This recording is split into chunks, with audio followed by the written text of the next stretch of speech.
Professor. Olá, boa noite. Oliveira Queda. Tudo bom, Esquina? Tudo bom. Estamos aqui no sítio ainda, entre os pernilongos. Tá com bastante, né? Tá bastante pernilongo mesmo. Mas deu uma diminuidinha, tinha mais, né? Diminuiu então só aí, porque aqui em casa eles continuam me picando aqui no... Ô, bicho terrível. Terrível, né? Em casa tava com mais, agora deu uma diminuída. Não sei se foi veneno que a gente andou passando, deu uma diminuída, assim. Lugar que tem vinho, dá problema, eles vão tudo lá. Pessoal doce, né?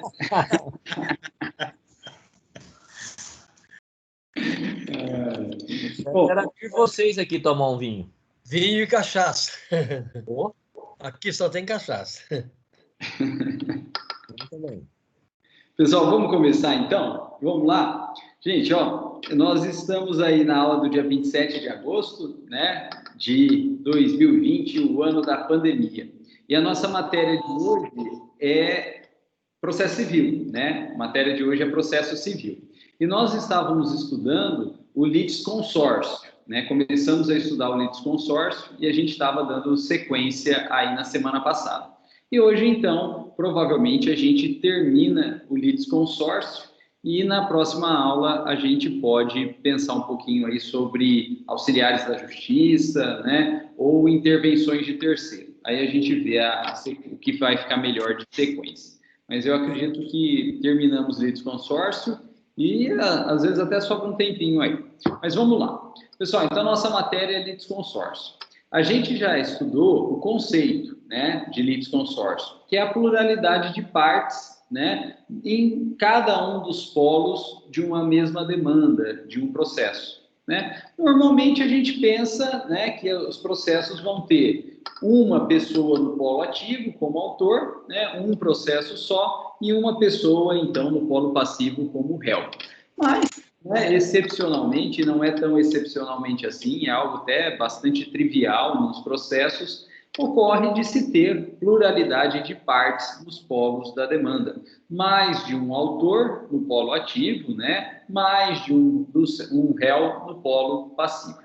E nós vimos que se essa quantidade de partes for muito grande, a ponto de inviabilizar a própria tramitação do processo, né? Isso recebe o nome de litisconsórcio multitudinário, e o juiz, por opção do juiz, por faculdade do juiz, ele poderá, então, desmembrar aquele único processo em vários processos diferentes, né? E nós já vimos aí que isso é bastante comum, por exemplo, em processos penais, né? Em processos penais. Quando, então, nós temos vários réus, né? Está sendo julgada uma associação criminosa, né? Uma associação criminosa, e, então, a quantidade de réus no processo pode ser que inviabilize a própria tramitação do processo e o juiz, então, desmembre. Por exemplo, um dos réus foi citado, né, pessoalmente, e constituiu advogado, está respondendo o processo. E o outro réu, ele não foi encontrado, e aí ele acabou sendo citado por edital. E citado por edital, né, o artigo 366 do Código de Processo Penal determina a suspensão do próprio processo. E aí como que faz? Se um réu foi citado e o processo tem que seguir para ele, e outro réu não foi citado, ou foi citado por edital e tem que suspender o processo. Como que faz? Suspende ou não suspende? Faz os dois, né? Basta que o juiz desmembre o processo. E aí ele vai tocar o processo para o réu citado pessoalmente e vai suspender o processo para o réu que não foi citado, né? Isso também é possível no processo civil, né? Naquelas ações que a gente comentou aí de servidores públicos, né? De mesmo cargo contra o Estado, é possível mover uma única ação com todos esses servidores do polo ativo contra o Estado, mas se eventualmente essa quantidade de servidores aí inviabilizar a própria tramitação do processo, o juiz ele pode optar em desmembrar. A única coisa que a lei exige, né, que o juiz siga, se ele resolver desmembrar, é que fique claro que isso não vai causar nenhum tipo de prejuízo às partes, né? E no finalzinho da aula passada, né, o Parini fez uma pergunta, né, e muito pertinente essa pergunta, e eu vou repetir agora, né, para ficar gravado certinho a pergunta e a resposta, né? O Parini perguntou sobre duplicidade de prazo, né, dobra de prazo. Por quê? Porque no CPC antigo, né, no CPC de 73, havia uma previsão de que, se houvesse litisconsórcio e as partes aí tivessem advogados diferentes, né, havia necessidade, então, de contagem dos prazos processuais em dobro, né? Havia a dobra de prazo. E isso se justificava, né, no CPC de 73, porque quando ele foi escrito, claro, os processos eram físicos, né? E aí não tinha como os autos do processo estar com os dois litisconsórcios simultaneamente. Então, para evitar prejuízo às partes, havendo então, né, litisconsórcio com os litisconsortes possuindo advogados diferentes, né, o CPC de 73 determinava aí a contagem do prazo em dobro, né? Mas, como a gente comentou no final da aula passada, isso acabou, né? Isso acabou. Porque o CPC de 2015, ele já nasceu aí, né, preparado para o processo digital. E o processo digital, todo mundo tem acesso, inclusive simultaneamente. Então, não houve a necessidade de manutenção dessa norma da dobra do prazo.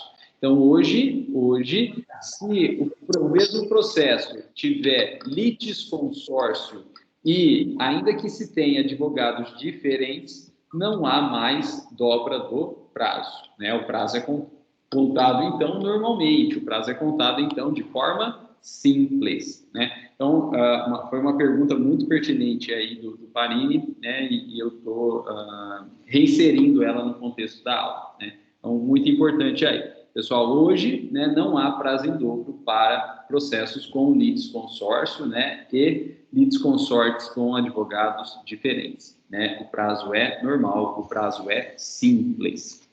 Bom, pessoal, aí depois a gente entrou nos critérios classificatórios do litisconsórcio, né? A gente entrou, então, nos critérios classificatórios do litisconsórcio. E a gente viu que o litisconsórcio, ele é classificado aí segundo alguns critérios, Na verdade, são 4 critérios. E a gente já viu os dois primeiros. Mas eu vou relembrar, porque, como eu disse para vocês, esses critérios, eles são autônomos e independentes entre si. O que significa dizer que cada litisconsórcio, cada processo com litisconsórcio, nós devemos proceder à classificação segundo todos esses critérios, né? Então, esses 4 critérios, eles se aplicam aí para cada um e para todos os litisconsórcios, né? Tem que cumular, né? E a gente, então, já estudou os dois primeiros. Qual é o primeiro? O primeiro é a classificação do litisconsórcio quanto aos polos da demanda. Porque a gente viu que o litisconsórcio, ele pode ocorrer, né, pode ter pluralidade de pessoas no polo ativo, e, se isso se der, a gente chama, então, de litisconsórcio ativo, né? Então, o litisconsórcio ativo é a pluralidade de partes no polo ativo da demanda, né? Vários autores. E a gente viu também que é possível, né, a pluralidade de partes no polo passivo, e isso é chamado de litisconsórcio passivo, né? Um litisconsórcio passivo, pluralidade de partes no polo passivo. E a gente havia comentado que é possível também o litisconsórcio misto, né? Que é a pluralidade de partes em ambos os polos. Pluralidade de partes em ambos os polos da demanda. Bom, pessoal, o que é importante para a aula de hoje, na verdade, são os exemplos, né? Porque a gente vai retrabalhar os exemplos e nós vamos reclassificar esses exemplos segundo os critérios antigos, né, que a gente já estudou, mas também segundo os critérios novos, justamente para mostrar essa sequência. Bom, pessoal, quem me dá um exemplo aí de litisconsórcio ativo? Né? Quem me dá um exemplo de litisconsórcio ativo? Caso de servidores públicos de mesmo cargo que não receberam determinada verba do Estado e resolvam, então, processar conjuntamente, né, em um único processo, o Estado. Então, nós temos aí vários servidores públicos organizados em ordem alfabética, né, chamadas ações encabeçadas, né, movendo ação contra o Estado. Esse é um exemplo típico de litisconsórcio ativo, né, um litisconsórcio ativo. Outro exemplo, pessoal, de litisconsórcio ativo processos aí que envolvam cônjuges, né? Processos que envolvam cônjuges, principalmente relacionados a bens imóveis, né? Bens imóveis. Então, por exemplo, né? Marido e mulher têm uma determinada propriedade e essa propriedade aí, né? Ela foi invadida ou ocupada, né? A gente estava conversando também na última aula sobre os termos usados, né, e o quanto reflete a posição ideológica. Então, a propriedade dos cônjuges aí, né, de pessoas casadas, foi ocupada, né, foi invadida. E aí, então, eles querem entrar com uma ação de reintegração de posse. Eles podem fazê-lo, claro, né, e eles vão fazer, então, em conjunto. Então, marido e mulher, né, marido e esposa, né, marido e marido, esposa e esposa, né, no polo ativo da demanda, movendo a ação de reintegração de posse. É um exemplo de litisconsórcio ativo, né? Ou, por exemplo, né, o casal, né, o casal é o invasor, né? O casal é o invasor. O casal invadiu uma determinada propriedade, né? O casal ocupou uma determinada propriedade. Mas está lá há tanto tempo, né, como se fosse dono daquele imóvel, que na verdade se tornou mesmo dono, né, que é o famoso, né, o famoso instituto da usucapião, né, da usucapião.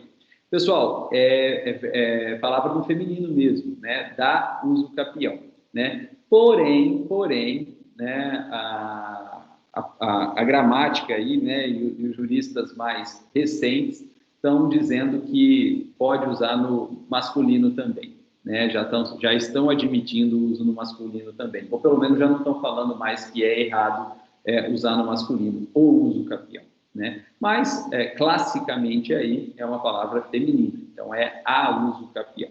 Né? Então, em razão aí do exercício prolongado da posse de um determinado bem, né? Como se fosse dono, adquire-se então a propriedade. É um casal que é ocupado, né? Então o casal que vai mover a ação de uso capião para adquirir então essa propriedade, né? Adquirir a propriedade. Ação em litisconsórcio ativo, né? Ação em litisconsórcio ativo, né? Então, são alguns exemplos, a gente vai retomar esses exemplos ao longo da aula aí. Pessoal, e exemplos de ação em litisconsórcio passivo, né? Exemplos, então, de ação em litisconsórcio passivo. Agora, com pluralidade de réus.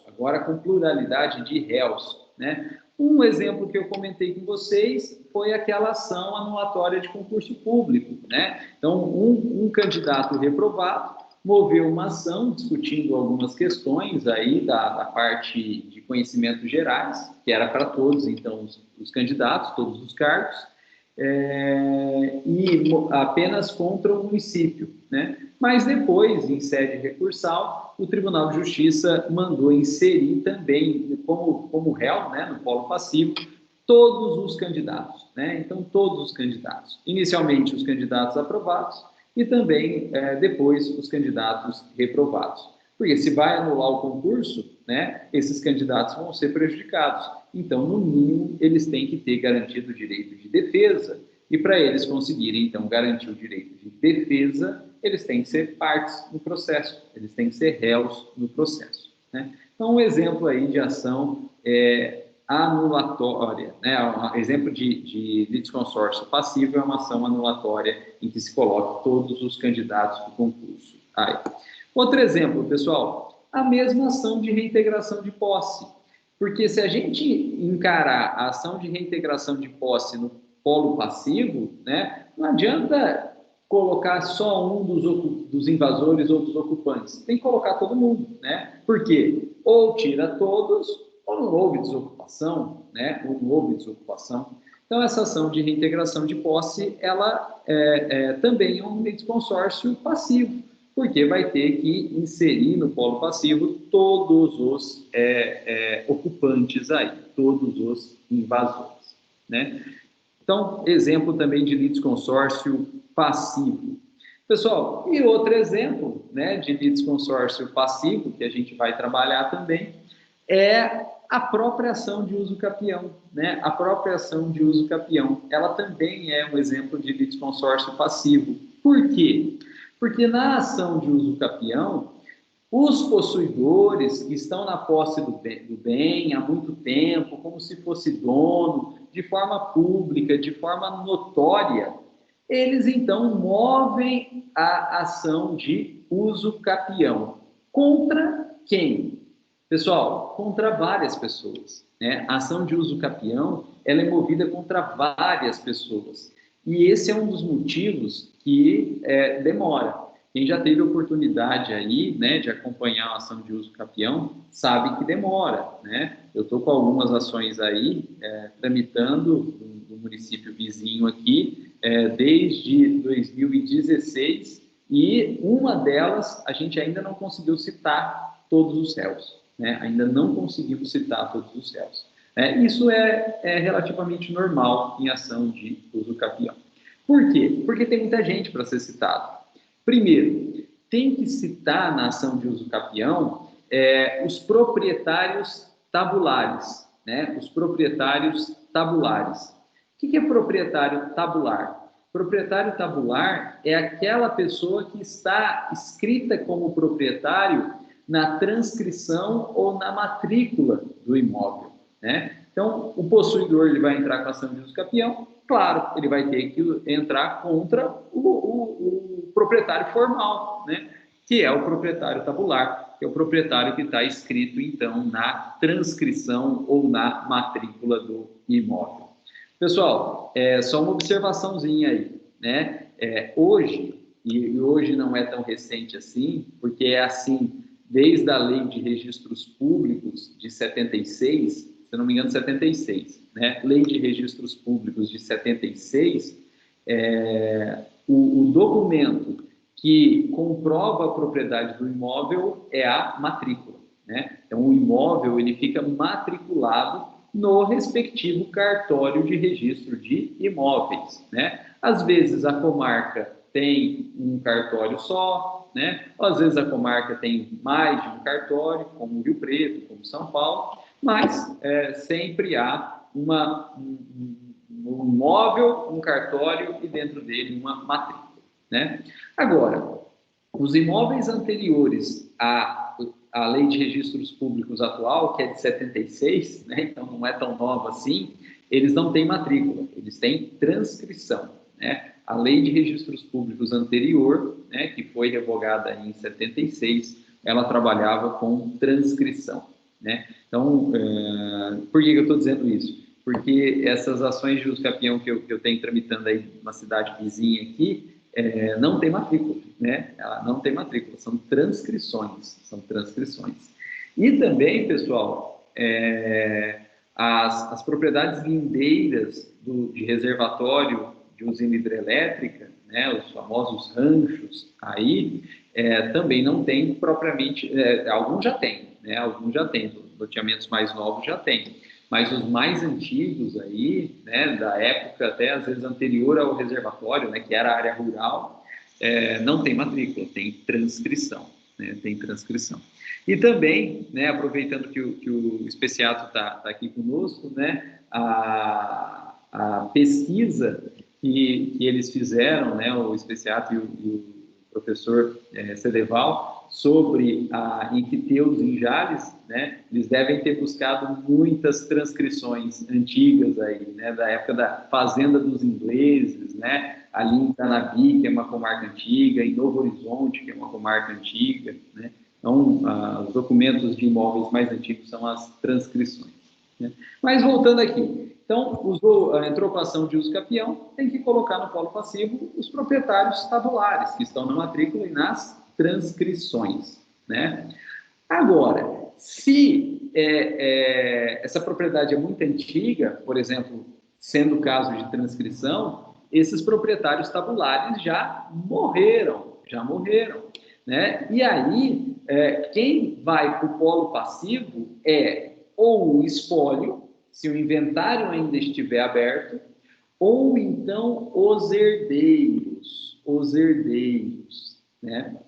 E, veja só, se for muito antiga, como é esse caso que eu tenho aí do município vizinho, os herdeiros já morreram também. E aí tem que colocar herdeiro do herdeiro, né? Herdeiro do herdeiro. E a coisa vai dessa forma. Então, por isso que eu comentei com vocês, o processo é 2016 e a gente não conseguiu até hoje citar todos os céus, porque essa galera, né, está espalhada no Brasil, né? E aí a gente vai de um a um, né, descobrindo, está vivo? Cita, não está vivo? Tenta habilitar os herdeiros do cara que morreu e até viabilizar a citação de todo mundo, né? Só que aí chega um momento que não tem mais como e aí acaba, então, não se localizando o endereço dessas pessoas e ninguém aguenta mais, né, nem o juiz, né, ninguém aguenta mais aquilo, nem o juiz, e aí faz citação por edital, né, mas até lá tem que ir tentando citar pessoalmente todo mundo, né, então vira, né, um polo passivo gigante, né, vira um litisconsórcio passivo muito grande. Mas, olha só, além dos proprietários tabulares ou herdeiros, a ação de uso capião, né, exige ainda a colocação no polo passivo de todos os vizinhos, né, imediatamente vizinhos, né, confrontantes mesmo, né, então tem que colocar no polo passivo todos os vizinhos, todos os confrontantes, né, ao lado direito, ao lado esquerdo, ao contrário, ao lado direito, ao lado esquerdo, atrás, na frente, enfim, né? Tem que colocar todos os confrontantes, todos os confinantes. E por quê? Porque a ideia da ação de uso capião é transferir uma propriedade, né? E o autor, ele vai descrever essa propriedade e pode ser que quando ele descreva a propriedade, além daquela área que de fato ele usa, né, que ele de fato tem posse, ele pode aí, ou de má fé mesmo, ou por engano, aumentar essa área e acabar atingindo propriedades dos vizinhos, né? Então, também, para dar direito de defesa aos vizinhos, na ação de uso capião, é necessário, então, colocar no polo passivo todos os vizinhos. E, com isso, né, aumenta ainda mais o polo passivo.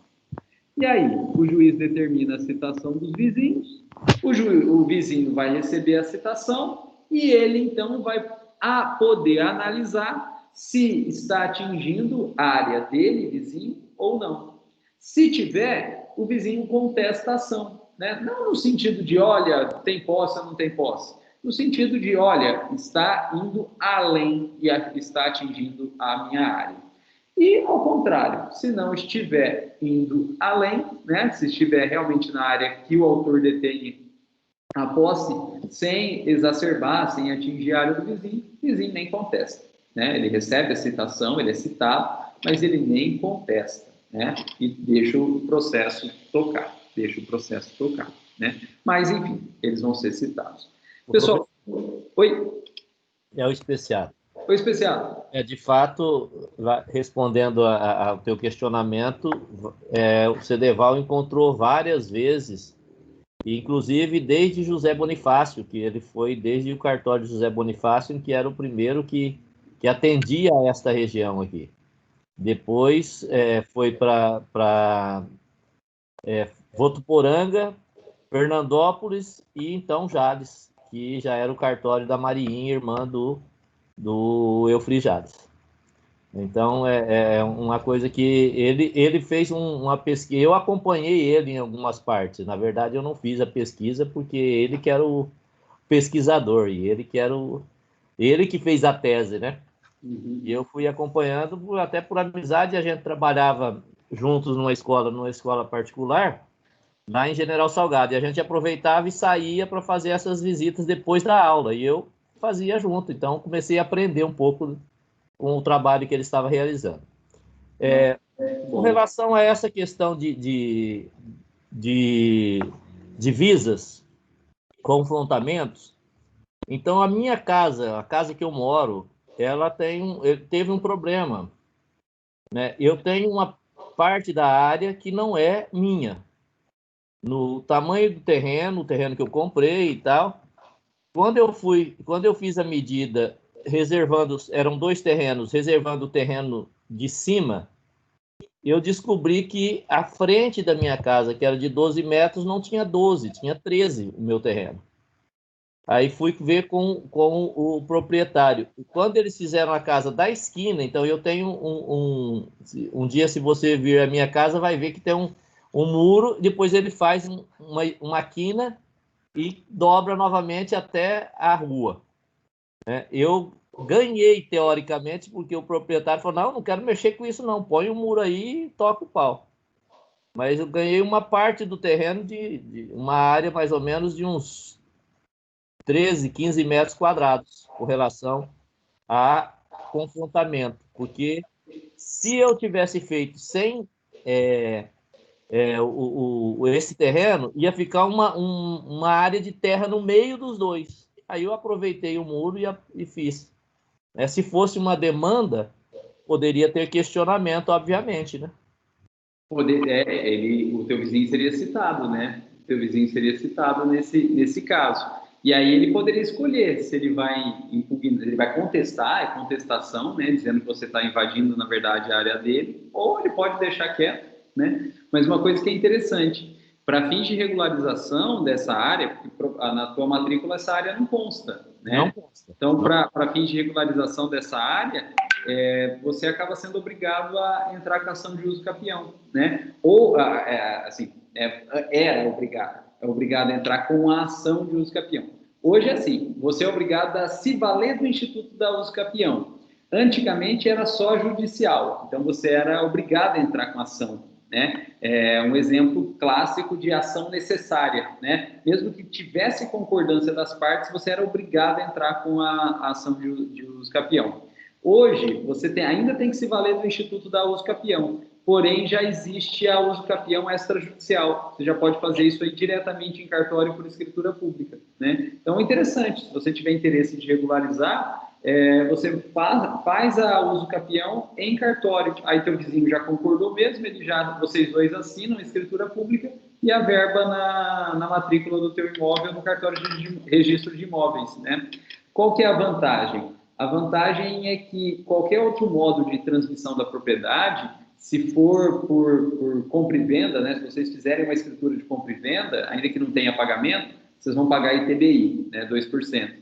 Se vocês fizerem uma escritura de doação, porque na verdade ele já concordou, vocês vão pagar ITCMD, né, Imposto de Transmissão, Causa Mortes e Doação, né? É melhor fazer compra e venda, porque o ITBI é 2%, enquanto o ITCMD é 4%.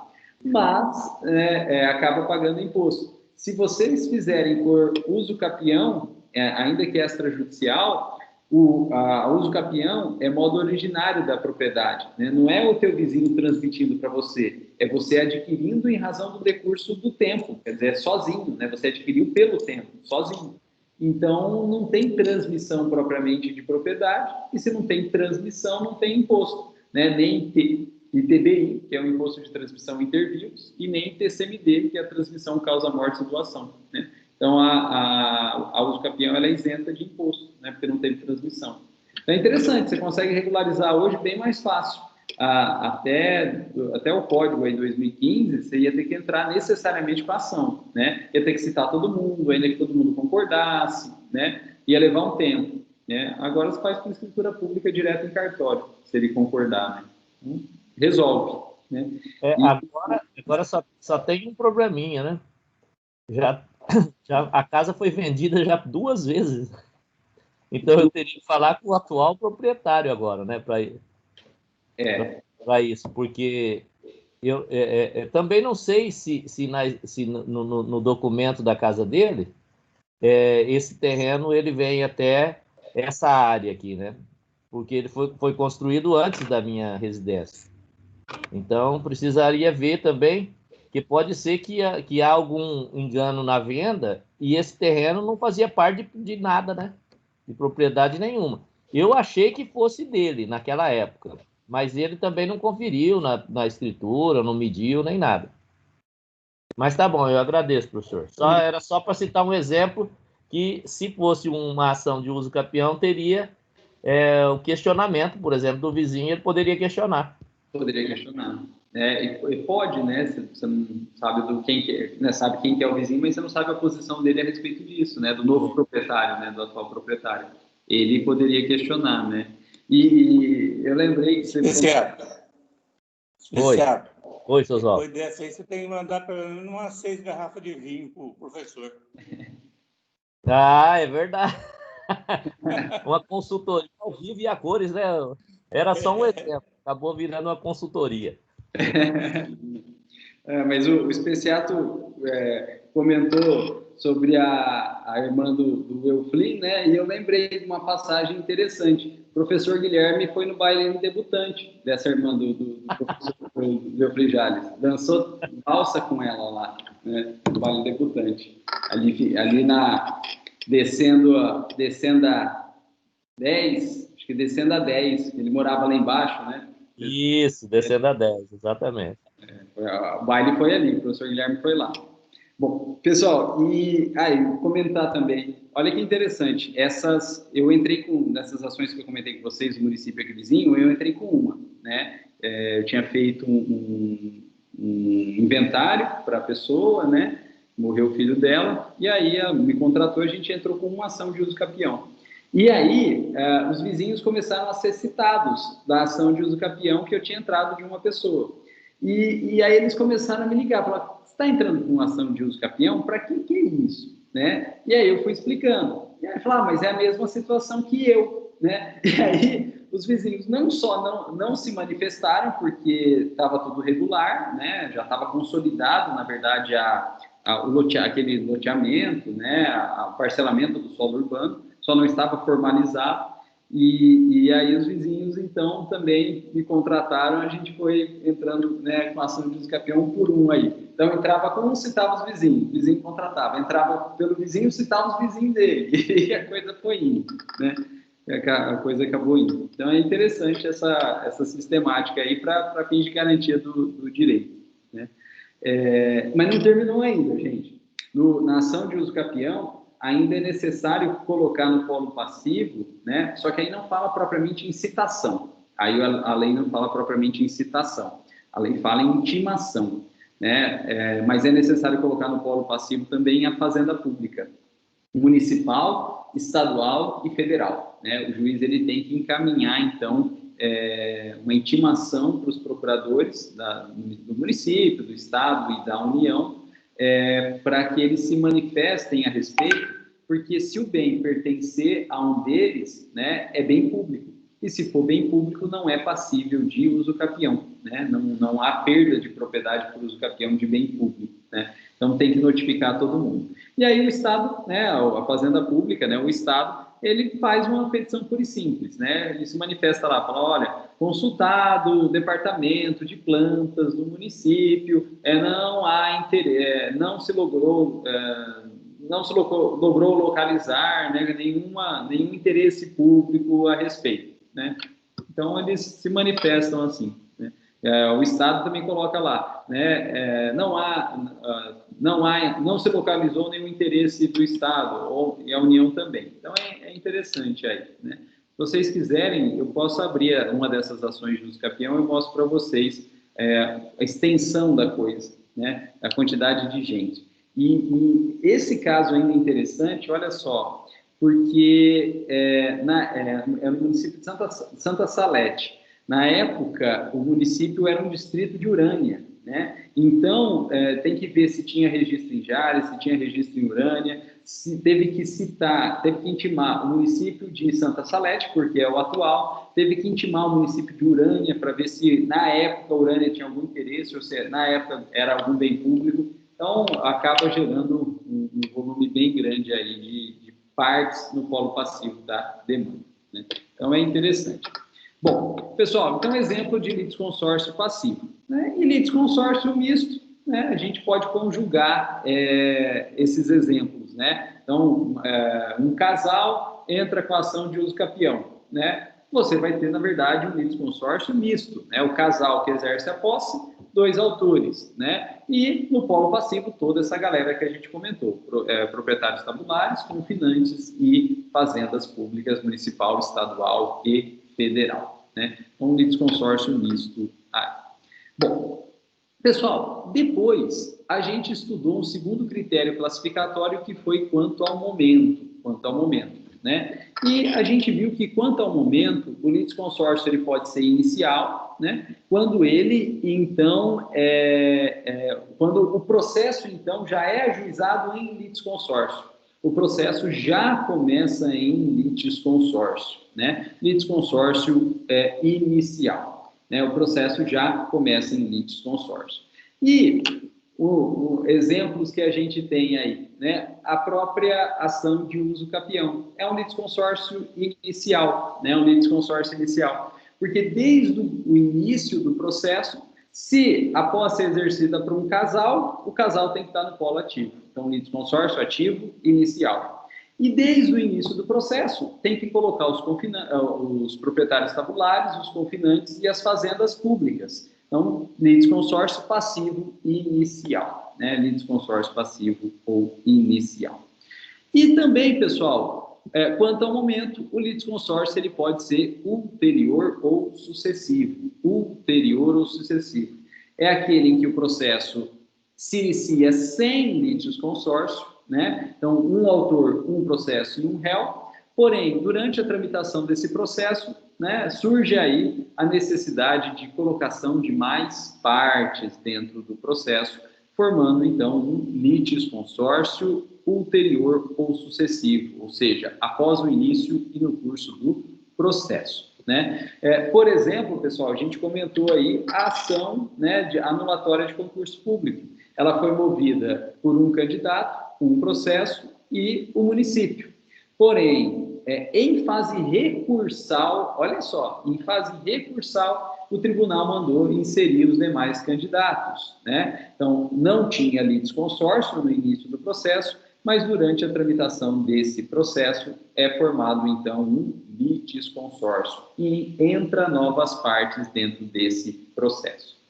Pessoal, e a gente vai ver na nossa próxima matéria aí, né, as chamadas intervenções de terceiro. E as intervenções de terceiro, elas têm sempre como natureza jurídica formar um litisconsórcio ulterior ou sucessivo, né? Um litisconsórcio ulterior ou sucessivo. E o nome do Instituto já mostra isso para a gente, né? Intervenção é a entrada de terceiro, primeiro é o autor, segundo é o réu. Se não é nem autor, não é primeiro. Se não é nem réu, não é segundo. Então, quem não é nem autor nem réu, a gente chama de terceiro. Então, terceiro não é uma pessoa específica. Terceiro é uma classe de pessoas, né? É um gênero de pessoas, é um coletivo de pessoas, né? Terceiro é todo mundo que não for parte dentro de um processo.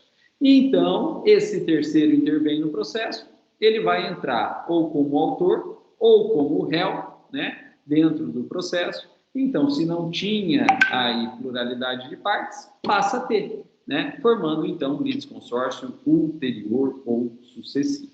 A gente vai ver que existem várias modalidades de intervenção de terceiro, né? A assistência, a denunciação da lide, o chamamento ao processo, o amicus curiae e a desconsideração da personalidade jurídica. E, pessoal, eu vou comentar cada um deles bem rapidinho para a gente ter, então, a ideia de como que entra a parte, né? Como que o terceiro entra no processo. A assistência, o terceiro ele entra para ajudar uma das partes, né? Na assistência, o terceiro entra para ajudar uma das partes, né? É comum no processo civil, mas é muito mais comum no processo penal, né? Muito mais comum no processo penal. Por quê? Porque no processo penal, a regra é que quem faça acusação é o Ministério Público, né? E então, o Ministério Público é o autor. O Ministério Público é o autor e quem cometeu o delito é o réu. E correndo por fora, a gente sempre tem a vítima. Né? E a vítima, então, ela pode constituir um advogado, ela não faz por si, ela pode constituir um advogado e ela pode entrar, então, como assistente de acusação. Se é assistente de acusação, ela vai entrar junto com o Ministério Público. E qual que é a vantagem da vítima ingressar como assistente de acusação no processo penal? A vantagem é o seguinte: o Ministério Público, ele faz a acusação porque ele quer punir a pessoa. E aí, beleza. Só que em razão do cometimento de um ilícito penal, você tem também junto o ilícito civil. Enquanto o ilícito penal gera pena de prisão ou pena restritiva de direito, o ilícito civil, ele gera pena civil, que é a indenização. Mas para poder haver indenização, tem que quantificar o dano. E o Ministério Público não tem como saber e nem se importa muito com a quantificação do dano. Ele se importa em punir. E se ele conseguir punir a pessoa, inerentemente, né, houve também responsabilidade civil. Então tem o direito à indenização. Mas o MP não se preocupa em quantificar o dano e o valor da indenização. E se a vítima, então, quiser realmente uma indenização, né, e quantificar essa indenização, ela pode constituir um assistente à acusação. Pessoal, ela não é obrigada a fazê-lo. Por quê? Porque vocês já viram no primeiro ano do direito penal, no primeiro ano do direito civil, que durante a tramitação de um processo crime, não flui o prazo prescricional para ação de reparação, né? Não flui o prazo prescricional para ação de indenização. Então, ela não é obrigada a nomear um assistente de acusação, porque não está fluindo o prazo prescricional da ação de indenização. Então, nada impede também que ela, vítima, espere o término da ação penal com a condenação do réu até o trânsito em julgado, né? E após o trânsito em julgado, então, ela, vítima, promova a ação civil de reparação do dano. Porque não fluiu prescrição, né? Não correu prescrição. Isso até tem um nome, né? Essa ação autônoma de indenização posterior ao processo crime transitado em julgado recebe o nome de ação civil ex delito, né? Ação civil ex delito. Então, ação civil em razão do delito, né? Em razão do delito. A pessoa já foi condenada, pode estar cumprindo pena, ou privativa de liberdade, ou restritiva de direito, né? E a ação civil ex delito, então, ela tem a função de liquidar o dano, né? Agora, isso demora, né? Porque você tem que esperar o término da ação penal para fazer a ação civil ex delito. Se a vítima quiser, então, matar 2 coelhos com uma cajadada só, ela nomeia um assistente de acusação, e aí o próprio juiz penal, quando ele condenar, a partir das alegações e das provas de dano juntados pelo assistente de acusação, o juiz penal já fixa o valor da indenização, né? Então, acaba ganhando tempo. Semana passada, eu me habilitei como assistente de acusação, né, para um cliente aí, né? Ele é um servidor público, foi desacatado no exercício da função, né, com palavras aí de baixo calão, não é daqui, né, de outra cidade. Ele foi desacatado no exercício da função, com palavras de baixo calão, tornadas públicas, né, na presença de várias outras pessoas. O desacato contra servidor público, né, no exercício da função crime de ação penal pública. Então, o Ministério Público está promovendo a ação, né?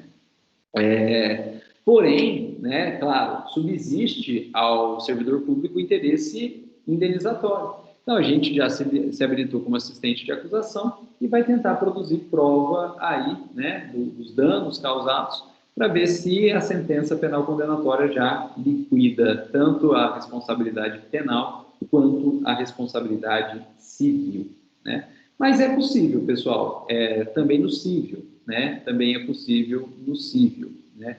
Por exemplo, um banco fez um leilão de um bem, né? O banco fez um leilão de um bem.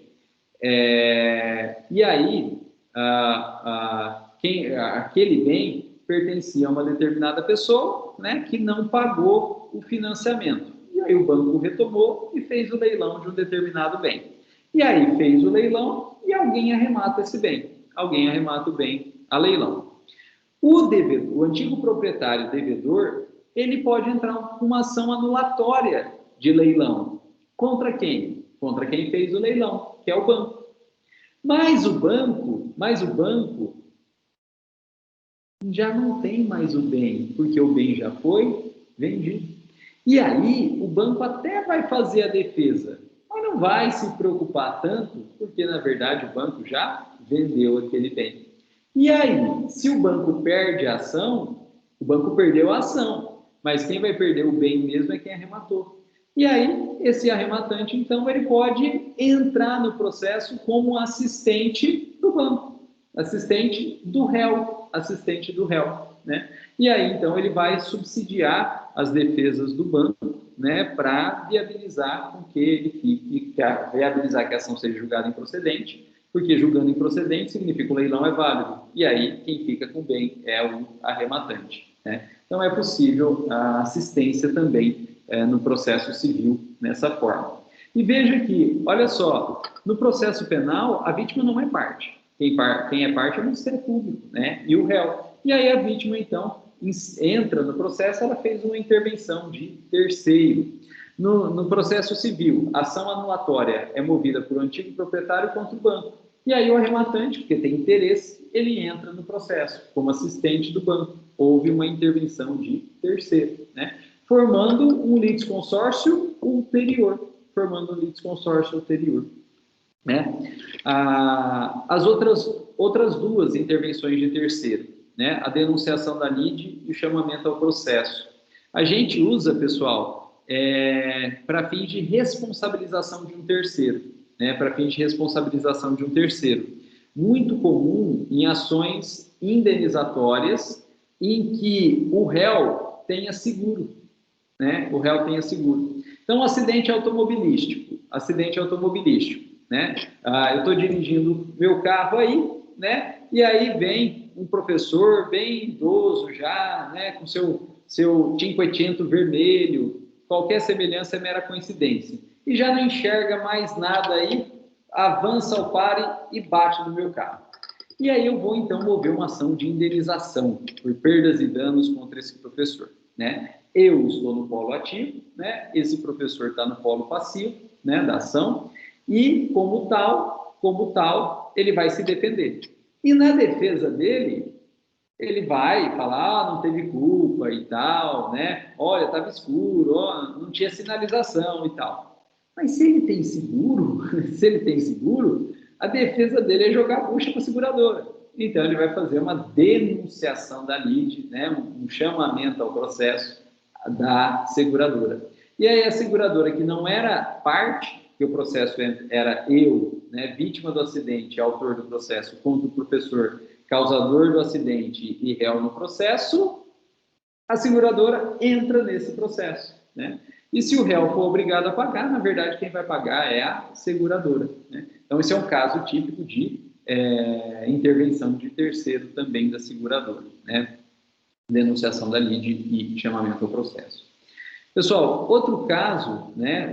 Outro caso de intervenção de terceiro, que também forma um litisconsórcio ulterior, é o amicus curiae, né? Amicus curiae, isso é novidade do CPC de 2015, né? amicus curiae. Amicus curiae significa amigo da corte, amigo da corte.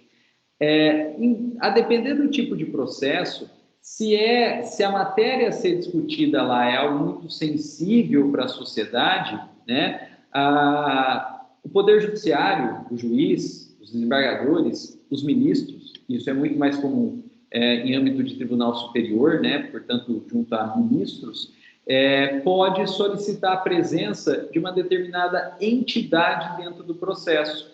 Não que ela vai ser parte, mas em razão da pertinência temática daquele processo sensível com as finalidades institucionais dessa determinada entidade, essa entidade vai poder trazer contribuições técnicas para o processo, né? E quanto mais informações técnicas o Poder Judiciário tiver, melhor vai ser a decisão do Poder Judiciário, né? Embasando, portanto, essa decisão, né? E também dando uma representatividade popular à própria decisão, né? E o instituto que permite o ingresso dessas entidades é o amicus curiae, né? O amigo da corte. E vários casos sensíveis que tramitaram no STF, eles tiveram amicus curiae, né? Por exemplo, aquele caso que o STF julgou legal o aborto do feto anencefálico, teve aí, né, como amicus curiae, entidades religiosas que eram contrárias ao aborto. Teve como amicus curiae também entidades médicas que eram favoráveis aí ao aborto, né? E permitindo, na verdade, que a sociedade participe das decisões judiciais, né? Então, seria um exemplo de democracia participativa dentro do Poder Judiciário, né? Uma legitimidade popular à decisão. E veja que no Poder Judiciário isso é especialmente interessante porque o Poder Judiciário ele não é eleito, né? O Poder Judiciário ele não é eleito, a legitimidade dele não vem diretamente do povo. O juiz é concursado, né? O juiz é concursado. Mas, a partir do momento, então, que se permita que instituições ou entidades populares participem do processo, né? E possam, eventualmente, influir no resultado final desse processo, né? Na decisão, você está trazendo também uma legitimidade popular para dentro do processo, né? Então, o amicus curiae é bem interessante, bem interessante. O que era algo muito restrito aos tribunais superiores, né, hoje é possível em qualquer instância, né? Isso é possível em qualquer instância. Então, até se o juiz de primeiro grau ele for decidir algo que é muito sensível para aquela comunidade, né, que gera opiniões divergentes dentro da comunidade, ele pode aí oficiar as entidades e pedir para elas entrarem como amicus curiae e se manifestarem, né? Se manifestarem. Eu acompanho um caso para vocês verem como é, né? Como é. Eu acompanho um caso que tramita no tribunal aqui em São Paulo, que é justamente uma ação anulatória de leilão feita por banco, né? Uma ação anulatória de leilão feita por banco. E está sendo discutido a validade do leilão e as normas pertinentes a esse leilão, né? Não dá para entrar em detalhes, que é algo bem, bem complexo. Mas para vocês terem uma ideia, a ação é movida por um mutuário que perdeu a casa contra o banco, acho que Santander, né? Que levou a casa a leilão. E com medo aí do Banco Santander vir a perder a ação e criar um precedente, na verdade, contra os leilões, que, na verdade, vai, né, dificultar demais a atividade bancária, outros bancos se habilitaram como amicus curiae, né, defendendo aí, claro, o lado do Santander, né, mas não como parte, dando, na verdade, informação técnica. E a própria FEBRABAN, né, a Federação Brasileira de Bancos, também se habilitou como amicus curiae, né, e isso está tramitando aí no tribunal, né. Na verdade, é um incidente de resolução de demandas repetitivas, né? Não é propriamente um processo. Esse caso é um incidente de resolução de demandas repetitivas, né? IRDR, né? IRDR. Se vocês jogarem aí no Google, vão conseguir achar esse caso aí. Joga lá, TJ São Paulo, IRDR, leilão, né? Leilão. Vocês vão, certeza que vai aparecer, né? E acabou, então, virando um processo gigantesco, né? Imagina aí, né? E interessante notar que quando a gente olha os advogados que representam os bancos, é só top, é só desembargador aposentado, é só ministro aposentado. Então, é um processo que acabou tendo toda uma discussão muito técnica e muito profunda por conta do amicus curiae, né? Então, instituto interessante. E, por fim, pessoal, também gera, né, litisconsórcio ulterior a última modalidade de intervenção de terceiro, que é a desconsideração da personalidade jurídica. E essa vocês, materialmente, pelo menos, processualmente ainda não, mas materialmente vocês já estudaram, porque a desconsideração da personalidade jurídica, ela vai além da pessoa jurídica executada e ela permite, então, a responsabilização pessoal dos sócios, né? Com a constrição judicial sobre os bens pessoais dos sócios, o que significa, na prática, que o processo é movido pelo credor contra a pessoa jurídica. Mas, com a desconsideração da personalidade jurídica, acaba-se buscando os sócios da pessoa jurídica e os sócios, então, entram no processo como réus, formando, então, um litisconsórcio ulterior, né? A desconsideração da personalidade jurídica, ela forma um litisconsórcio ulterior. Bom, pessoal, e com isso aí, a gente reviu todos os 2 critérios que a gente já havia estudado, né? E acabamos aí aprofundando um pouco em exemplo. E agora a gente pode, então, começar a matéria nova, propriamente dita, né? E foi necessário aprofundar em exemplos aí, porque eu vou precisar desses exemplos para a gente, então, dar sequência estudando os novos critérios. Bom, pessoal, matéria inédita, então. Olha lá. O terceiro critério de classificação do litisconsórcio classifica, então, o litisconsórcio quanto à existência. Então, o terceiro critério classifica o litisconsórcio quanto à existência. E quanto à existência, nós temos aí o litisconsórcio facultativo e o litisconsórcio necessário. Quanto à existência, quanto à ocorrência do litisconsórcio, a gente tem o litisconsórcio facultativo e o litisconsórcio necessário. Pessoal, no litisconsórcio facultativo,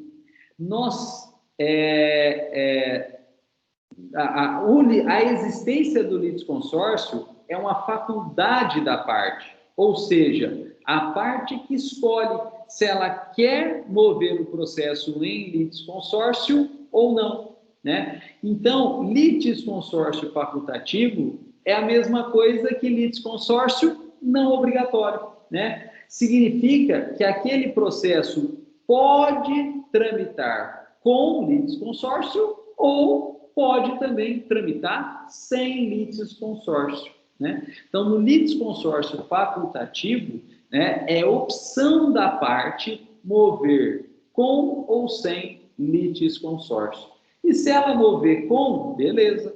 E se ela mover sem, beleza também. O processo pode tramitar sem litisconsórcio. Pessoal, exemplos. Olha só, lembra daquela ação que a gente comentou dos servidores públicos? Então, a gente tem vários servidores públicos, cada qual no seu cargo, e cada qual não recebeu determinada verba da administração pública. E aí, então, eles querem entrar com ação contra a administração pública cobrando essa verba.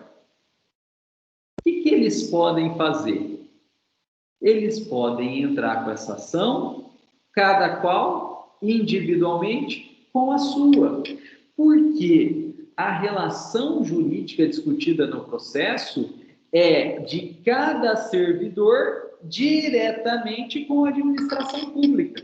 Então, cada qual pode também entrar com a sua ação diretamente contra a administração pública. Então, o Zé entra com o seu processo, O Pedro entra com o seu processo, a Maria entra com o seu processo, né? O Diocleciano, aí, né, que o professor Esquina lembrou na aula de título de crédito, entra com o seu processo, cada qual com o seu processo. Pode fazer isso? Pode, porque cada servidor tem o seu cargo, cada servidor tem uma relação direta com a administração pública e cada servidor foi prejudicado de uma forma aí.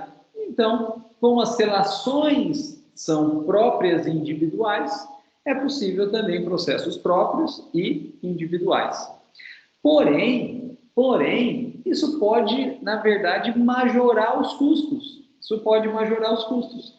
Então, eles, servidores públicos, né, podem contratar um único advogado e esse advogado, então, mover um único processo envolvendo todos esses servidores num polo ativo contra a administração pública, sem problema nenhum também. E como isso, na prática, é uma escolha dos autores, claro, através do advogado, isso é chamado de litisconsórcio facultativo, né?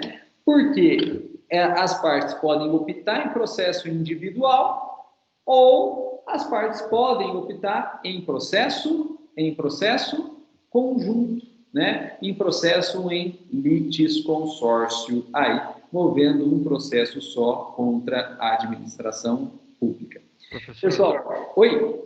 é Luciano. Ô, Luciano. Professor, mas nesse caso, cabe aquele comentário que o senhor fez o conjunto, por exemplo, a POSP, ela entrar e ela perder. E aí, individualmente, todos ficam livres para entrar individualmente? Cabe aquela situação? Não cabe, porque, olha só, na tua pergunta você já deu a resposta. Você falou, a POSP entra. A POSP entra. A POSP é uma entidade de classe. Então, quando ela entra, né, ela não está tutelando direito próprio, ela está tutelando direito de outrem, né? Ela é parte, mas ela está tutelando direito de outrem.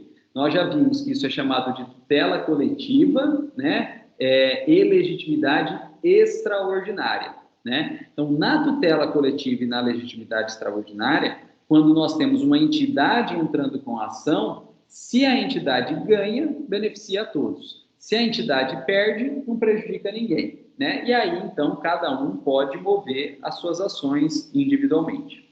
No caso do exemplo aqui, não é uma entidade entrando, são as próprias partes, ou individualmente, ou em conjunto. Mas ainda que seja em conjunto, isso é chamado de litisconsórcio ativo, no caso facultativo, são as próprias partes defendendo o direito próprio. Então, não é tutela coletiva e não é legitimidade extraordinária. São as próprias partes tutelando o direito próprio. Então, se perder, perdeu, né? Porque são elas, né, as próprias partes, e o direito é delas. Perdeu, elas perderam, né? Elas mesmas perderam. E aí não pode entrar mais. Ok, desculpa que eu estava fazendo confusão e agora ficou claro. Não, essa ideia de entrar com ação e beneficiar é só na tutela coletiva, né? Porque na tutela coletiva você tem uma legitimidade extraordinária. Você tem alguém no processo como parte, mas tutelando o direito de outrem. Então, se aquela pessoa que está no processo perde, na verdade, não pode prejudicar os demais, porque, na verdade, os detentores do direito nem estavam no processo. Isso, tutela coletiva e legitimidade extraordinária. No caso do litisconsórcio ativo facultativo, as próprias partes estão em juízo. Então, quem perdeu foi elas, né? Elas não podem falar, eu fui prejudicado sem ter direito de ação ou sem ter direito de defesa. Não, você teve, você foi parte, o direito era teu, você estava dentro do processo, você que perdeu. E se perdeu, né, já era, você não pode mover nova ação aí, né?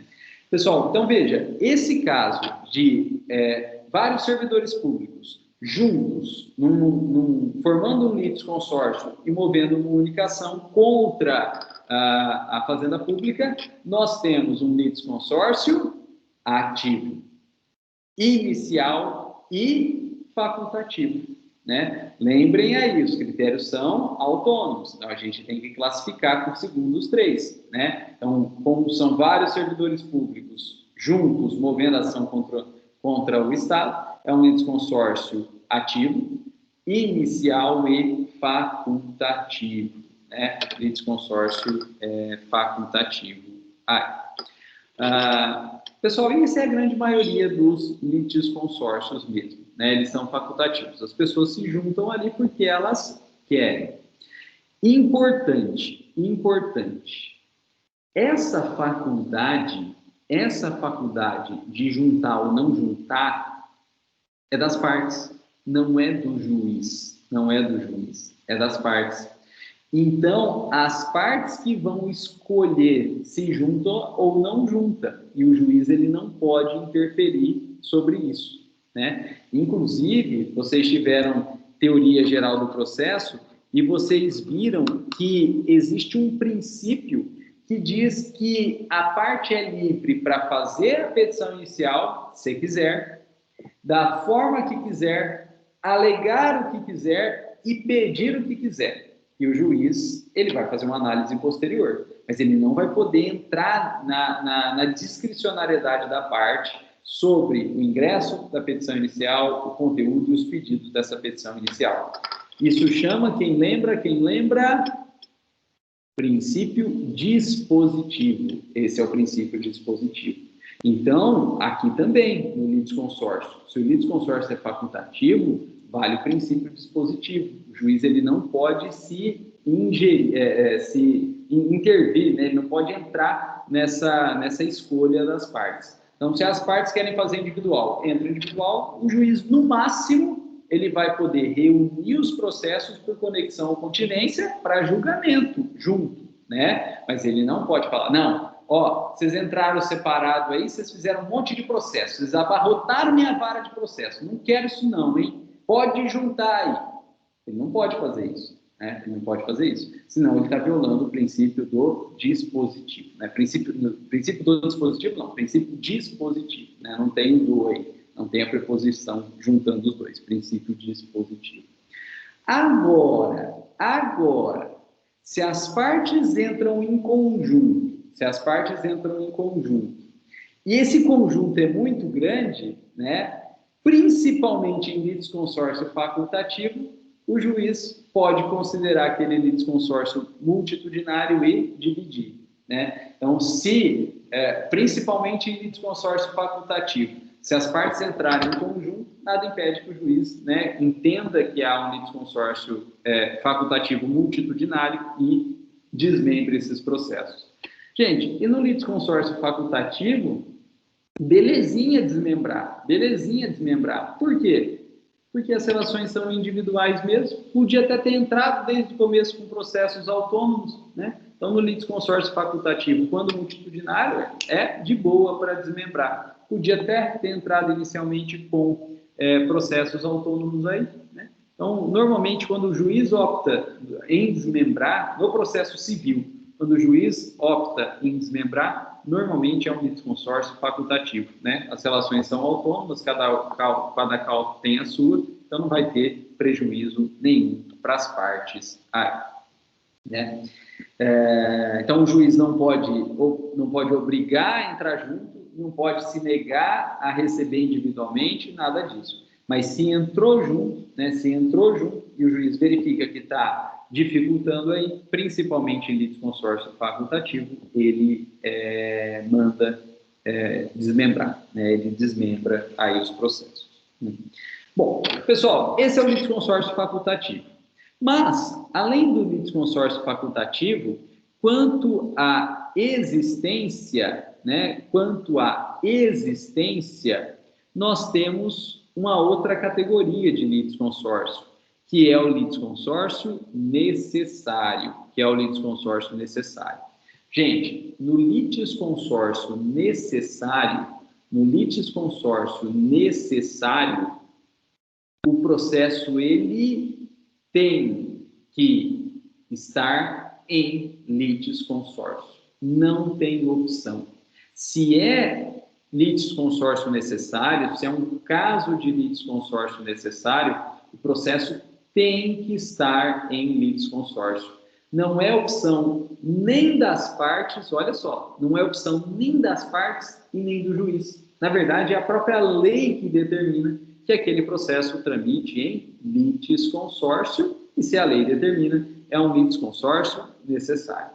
Então, sendo litisconsórcio necessário, olha só, as partes já deveriam ter ajuizado o processo em litisconsórcio. Já deveriam ter ajuizado o processo em litisconsórcio.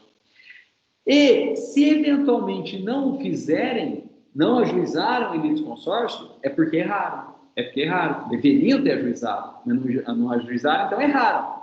Quem vai corrigir o erro? O juiz. Sendo o caso de litisconsórcio necessário, olha só, o juiz vai, de ofício, determinar o ingresso da parte faltante, né? Em litisconsórcio necessário, o juiz para tudo e determina o ingresso da parte faltante. Isso não pode ocorrer em litisconsórcio facultativo, porque o facultativo é facultativo das partes, né? Elas que escolhem. Mas isso é obrigatório que ocorra em litisconsórcio necessário. Se for litisconsórcio necessário, é obrigatório a presença das partes, né? Que haja de fato litisconsórcio. E se as partes, então, erraram, não colocaram, o juiz manda inserir aí. Pessoal, e a gente teve alguns exemplos, na verdade, né, de litisconsórcio necessário. Nós já tivemos alguns exemplos aí de litisconsórcio necessário, né? Foi por isso que eu falei todos os exemplos no começo para a gente ir trabalhando esses exemplos aí. Primeiro exemplo de litisconsórcio necessário. Lembra que o casal tinha uma propriedade que foi invadida? Lembra que o casal tinha uma propriedade que foi invadida? E aí um casal resolveu entrar com ação de reintegração de posse, os dois no polo ativo da demanda. Esse é um litisconsórcio ativo, inicial e necessário. Esse é um litisconsórcio ativo, inicial e necessário. Por quê? Rodrigão. Oi? Boa noite, é o Júnior, tudo bem? Desculpa só interromper sua linha de raciocínio, mas aí caberia alguma ressalva em termos do tipo de comunhão de bens do casal ou independe? Não, depende, exceto na comunhão, na separação obrigatória, né? A gente vai falar, exceto entendi. Desculpa pela pressa aí só. Então, pessoal, isso é um litisconsórcio necessário. Por quê? Porque a lei determina, né? Quando as pessoas são casadas e a ação envolve bens imóveis de pessoas casadas, a lei determina que ambos os cônjuges devem participar da ação, né? Não somos nós, partes ou o juiz que escolhe, é a lei que determina. Isso recebe o nome de outorga marital. Então, se é uma ação de bem imóvel pertencente a pessoas casadas, ambos devem estar na ação, né? E se ambos devem estar, é um litisconsórcio necessário, né? Instituto aí conhecido como outorga marital. Agora, né, como o Gladstone falou aí, como toda boa regra tem exceção, né? A exceção é um regime de bens específico, que é o regime da separação total ou obrigatória, da separação total, né? Então, se as pessoas forem casadas, né, em regra, elas têm que estar junto nos polos da demanda, exceto se o regime de casamento for o regime da separação total. E por que no regime da separação total não há necessidade dessa presença conjunta, aí, dessa outorga? Porque no regime da separação total, o nome já diz, o patrimônio é separado. O que é de um, o que é de outro é de outro. Então, pode ter tido invasão? Pode, mas vai ser bem só de um. Pode ter tido invasão? Pode, mas vai ser bem só de outro. Então, se cada qual tem o seu, se o bem é só de um deles, não tem por que o outro estar presente aí. E quando eu falo sobre isso, pessoal, também vem a pergunta aí sobre a união estável. E, em regra, na união estável não tem essa exigência, né? Porém, por uma questão de analogia e de resguardo de direitos, né, tem juiz que está mandando inserir também o companheiro ou a companheira, né, e eu acho que, se fizer, está agindo muito bem, né, se fizer, está agindo muito bem aí, né, porque houve uma equiparação nos institutos, né, e na união estável, a regra é que se tenha regime da comunhão parcial, né? Não separação total, a regra é a comunhão parcial. Então, é um regime que exige a presença do casamento, é o regime que exige a outorga no casamento. Então, acho que é justificável, de bom tom, também exigir aí a presença do outro na união estável, né? Do companheiro e da companheira, né? Então, esse é um caso de litisconsórcio ativo, inicial e necessário, né? Porque ambos os cônjuges têm que estar presentes no polo ativo da demanda, exceto regime da separação total. Pessoal, outro exemplo, olha só, outro exemplo de litisconsórcio necessário. Lembra da ação de concurso? Lembra da ação anulatória de concurso? Olha, ela começou com um candidato, um processo e um réu que era o município. E em fase recursal, o tribunal anulou tudo e mandou inserir outros réus, que são todos os demais candidatos do concurso. Gente, por que o tribunal pôde fazer isso? Porque é um caso de litisconsórcio necessário, né? É um caso de litisconsórcio necessário, formando, olha que interessante, um litisconsórcio passivo, ulterior ou sucessivo e necessário, né? Então, litisconsórcio passivo, ulterior ou sucessivo e necessário. Gente, se fosse facultativo, o tribunal não poderia anular e mandar inserir os demais candidatos, né? E o tribunal só pôde fazer isso porque é um litisconsórcio necessário nesse caso. E por que o litisconsórcio é necessário nesse caso? Porque é um concurso público só para todos. Então, é uma relação jurídica só para todos. E se é uma relação jurídica só para todos, a depender da decisão dessa relação jurídica, todos podem ser prejudicados. E como a lei não permite que alguém seja prejudicado sem direito de defesa, é necessário, então, que todos estejam dentro do processo para poder, então, exercer o mais lindo direito de todos, que é o direito de defesa, né? Então, nesse caso, por ser um concurso só, né, por ser uma relação jurídica só, e pela lei não permitir que alguém seja prejudicado sem ter direito de defesa, né, é que se trata de um litisconsórcio necessário e permitiu aí que o tribunal anulasse e mandasse inserir todos os candidatos. Então, litisconsórcio passivo, ulterior e necessário. Veja como os critérios são completamente independentes e a gente tem que analisar caso a caso, critério por critério, para conseguir classificar o litisconsórcio aí. Pessoal, e outro exemplo de litisconsórcio necessário é a ação de uso capião. A ação de uso capião, ela é um litisconsórcio necessário também. Por quê? Porque a lei determina que no polo passivo tem que estar os proprietários tabulares, os confinantes e as fazendas públicas. Quem diz mesmo? A lei. Ah, não é o juiz? Não. Não é as partes? Não. É da lei. Então, é necessário aí. Até porque é um bem só, né? E todo mundo, de certa forma, tem algum vínculo com aquele determinado bem. Ou porque é o proprietário tabular, ou porque é vizinho, ou porque o bem pode ser público, né? Então, todo mundo tem que estar no polo passivo da demanda. Então, veja, né, a ação de uso capião, né, como no polo passivo a gente tem os proprietários tabulares, os confinantes e as fazendas públicas, é um exemplo típico de litisconsórcio passivo, inicial tem que ser desde o início, e necessário.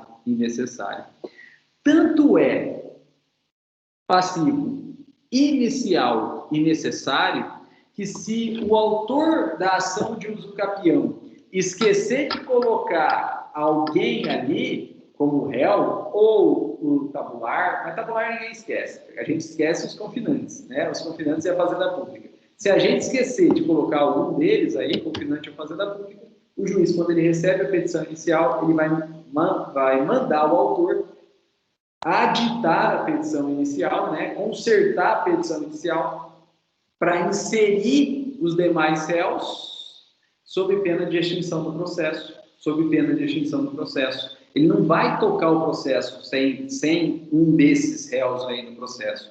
Ele manda o autor aditar, inserir esses réus, e aí sim, inseridos os réus, é que o juiz toca o processo, dando o despacho inicial, recebendo a petição inicial e mandando citar toda a galera aí, né, e intimar as fazendas públicas, né?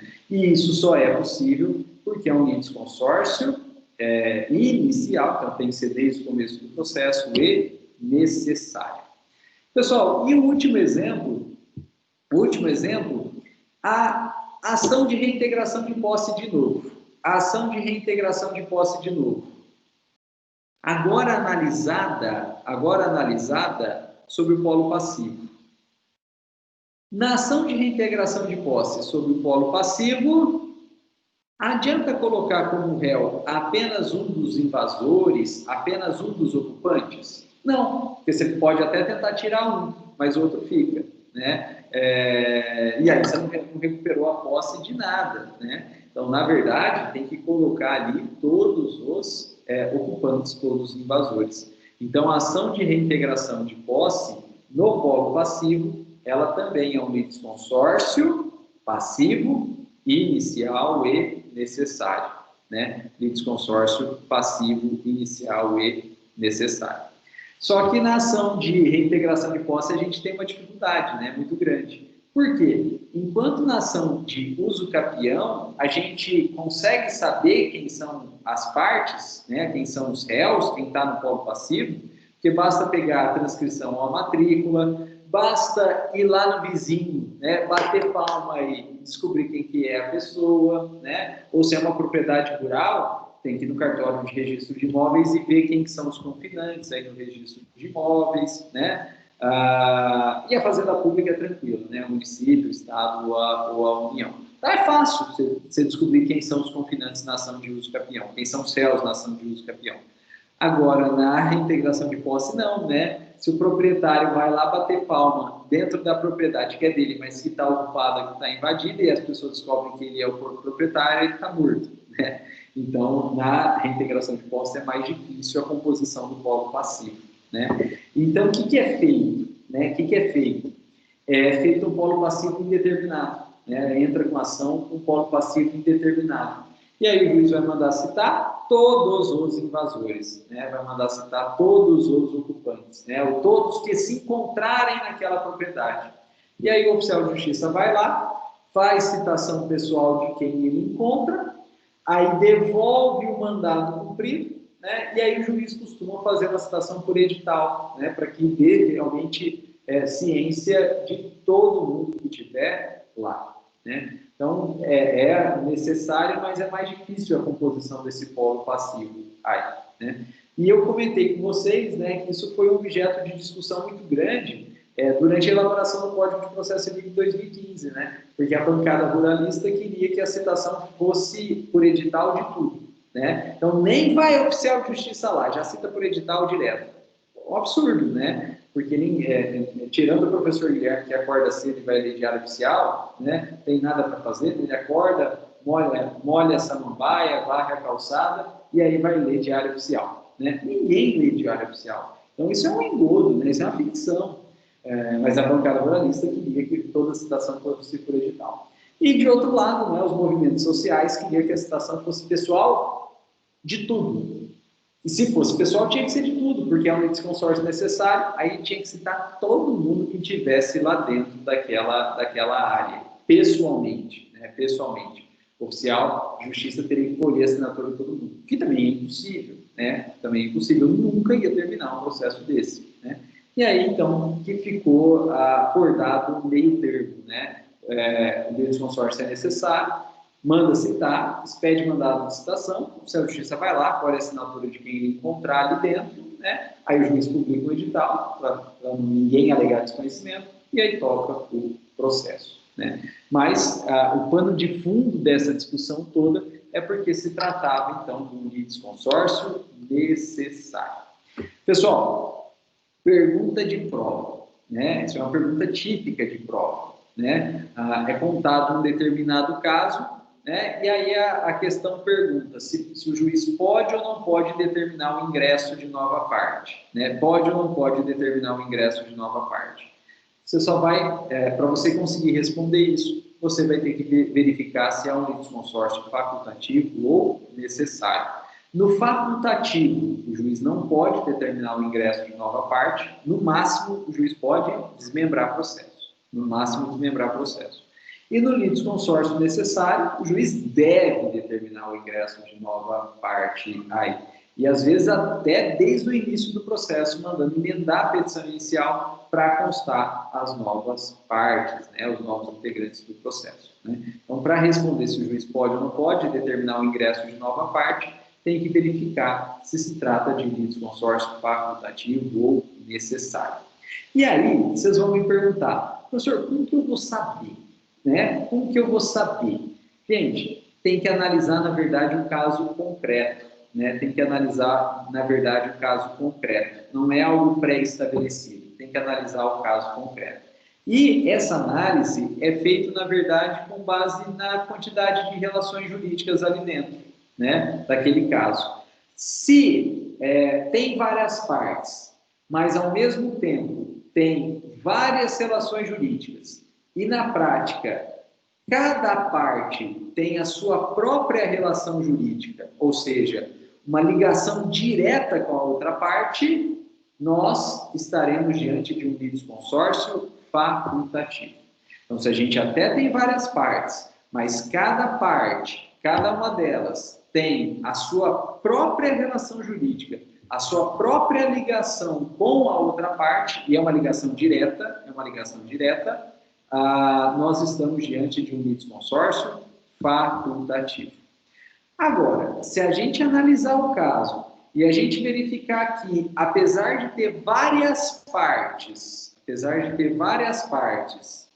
nós não estamos diante de várias relações jurídicas, ao contrário, é uma relação jurídica só para todas as partes, uma única relação jurídica complexa a ponto de envolver todas as partes na mesma relação jurídica.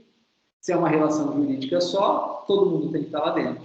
E aí a gente vai falar, então, que estamos diante de um litisconsórcio necessário, né? Então, se vocês verificarem que não existe pluralidade de relações jurídicas, existe pluralidade de partes, mas não existe pluralidade de relação jurídica, né? As relações jurídicas não são autônomas, portanto, né? É caso de litisconsórcio necessário. Olha só, pessoal, lembra da ação aí dos servidores públicos contra a administração pública? Cada servidor público tem o seu próprio cargo e tem a sua remuneração. A ligação direta do servidor, a ligação do servidor público é direta com a administração pública. Cada servidor tem a sua própria ligação com a administração pública. Então, é um feixe, digamos, até paralelo aí de relações jurídicas. Isso é caso de litisconsórcio facultativo. Agora, veja lá na ação de uso capião. Quantas relações jurídicas se tem lá?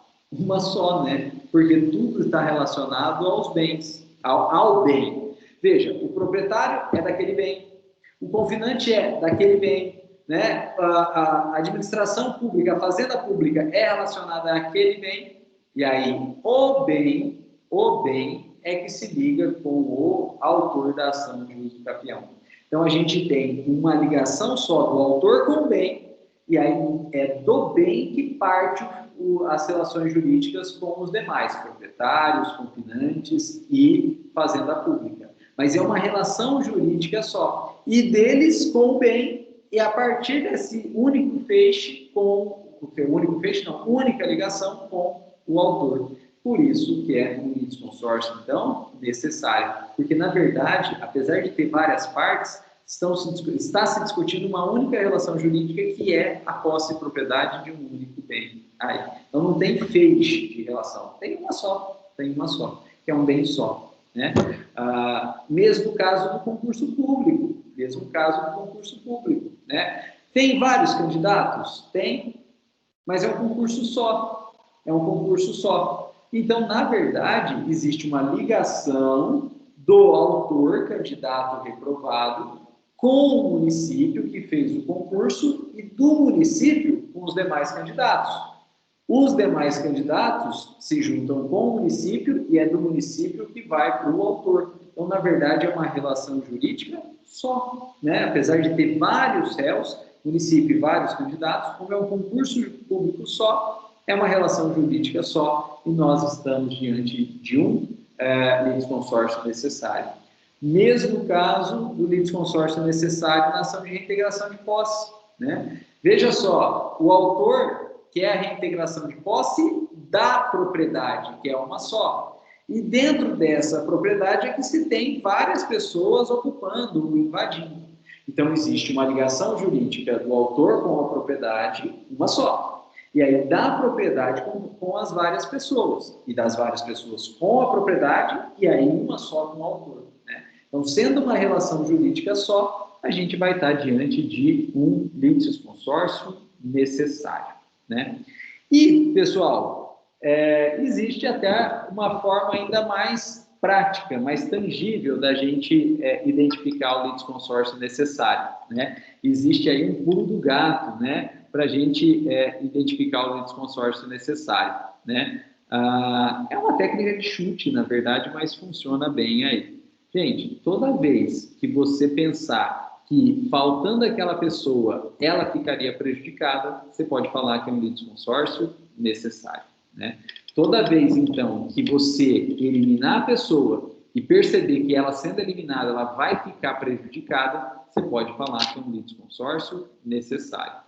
Agora, se você eliminar a pessoa e você vê que ela não fica prejudicada, até porque ela vai poder fazer tudo depois sozinha, até individualmente, né? Porque a relação é direta, né? Você pode falar que o litisconsórcio é facultativo. Né? Então, essa é a técnica que a gente usa. Tira aquela pessoa. Se ela saiu e fica prejudicada, você fala que é necessário. Ou, se você tira a pessoa e você vê que ela não fica propriamente prejudicada, porque ela vai poder fazer tudo depois sozinha, litisconsórcio facultativo. Litisconsórcio facultativo. Pessoal, veja só. Daqueles 2 critérios iniciais, para esse terceiro critério, a coisa complicou um pouco. Né? Então, dos 2 critérios iniciais para esse terceiro critério, a coisa complicou um pouco. Enquanto os 2 primeiros critérios era cara crachá, por exemplo, quanto aos polos, era só olhar a capa do processo, né, que você já ia ver se tinha mais gente ou não, em qual dos polos tinha mais gente ou não. Né? Cara crachá, critério cara crachá. O segundo critério, que é quanto ao momento de ingresso, também critério cara crachá. Você olha a petição inicial, já está todo mundo lá dentro, litisconsórcio inicial, né? Você olha a petição inicial, não tem ninguém ali, né? Ou só tem um autor, um processo, um réu. E aí você está folheando o processo, você vê que entrou mais gente, cara crachá, litisconsórcio ulterior ou sucessivo. Né? Então, esses 2 critérios aí, na verdade, você nem precisa analisar o processo em si, você não precisa nem analisar o conteúdo em si, bem tranquilo, né? Cara crachá, você olha, na verdade, o processo. Agora, esse terceiro critério, ele não é cara crachá. E por que ele não é cara crachá? Porque, na verdade, tem que analisar a própria relação jurídica, o próprio conteúdo do processo. A gente só consegue verificar um litisconsórcio quanto à existência, se ele é facultativo ou necessário, se a gente analisar os fatos e o direito. Não tem jeito, né? E vocês viram aí que, em teoria geral do processo, né, que a análise de fato e de direito é chamado de mérito da causa. Tem que entrar no mérito da causa, né? Por isso que eu brinco que não é cara crachá. não é só bater o olho. Você tem que ler os fatos, você tem que analisar os direitos envolvidos para cada parte, né, para entender a relação jurídica, né, de cada parte, se é relação autônoma, se é relação única, para verificar se é facultativo ou necessário, né? Então, é bem mais complexo aí. Gente, questão de prova, questão de concurso.